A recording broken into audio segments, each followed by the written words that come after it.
Yun ang unang beses kong mahalikan ng isang kaakit-akit na babae, Advisor T.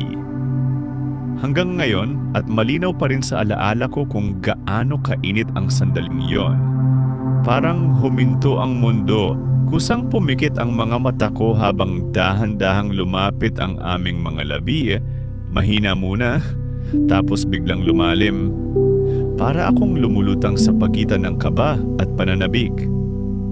Ang bawat segundo ay tila umaabot sa walang hanggan. Ramdam ko ang tibok ng puso ko, mabilis, sabay sa paghinga ni Ate Mildred. Hanggang sa bigla siyang kumalas. Napaatras ako, akala ko'y nagalit siya, pero ngumiti lang siya at sinabing, "Sandali lang ha, baka masunog yung niluluto ko." At tuloy-tuloy siyang tumakbo papunta sa kusina habang ako'y naiwan sa sala, nakatulala at halos hindi makapaniwala sa nangyari. Ilang sandali pa tinawag niya ako. "Luto na, kain na tayo." Paglapit ko sa kanya, abala na siya sa pag-aayos ng mesa. Tuwing nagkakalapit kami parang may kakaibang kuryente sa pagitan namin. At sa bawat tinginan namin ay may hindi masabi, pero ramdam na di may paliwanag.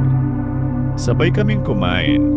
Magkatabi, tahimik, pero puno ng tensyon. Paminsan-minsan ay napapangiti siya, at sa ngiting iyon ay parang gusto kong bumalik sa sandaling kanina, doon sa halik na tumigil sa kalagitnaan. Pagkatapos kumain, ako na ang nagligpit. "Sige, ako na sa paghuhugas," sabi ko. Ngumiti siya. "Salamat. Magpahinga ka muna pagkatapos. Maliligo lang ako." Pagpasok niya sa banyo, narinig ko ang lagaslas ng tubig.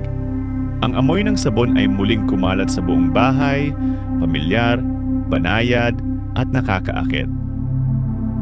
Pinilit kong ibaling sa iba ang isip ko at nagpatuloy akong maghugas ng pinggan habang naririnig ang tunog ng tubig sa kabilang silid. Maya-maya sumigaw siya, "Pakiabot nga yung tuwalya." Naiwan ko sa sala. Dali-dali kong kinuha iyon. Bahagyang nakabukas ang pinto ng banyo at iniabot ko lang sa loob ang tuwalya. Pag-abot niya, narinig ko ang mahinang tawa ni Ate Mildred. "Salamat," sabi niya sa malambing na tinig.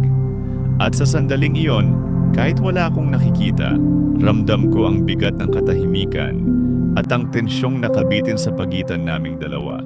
Itutuloy.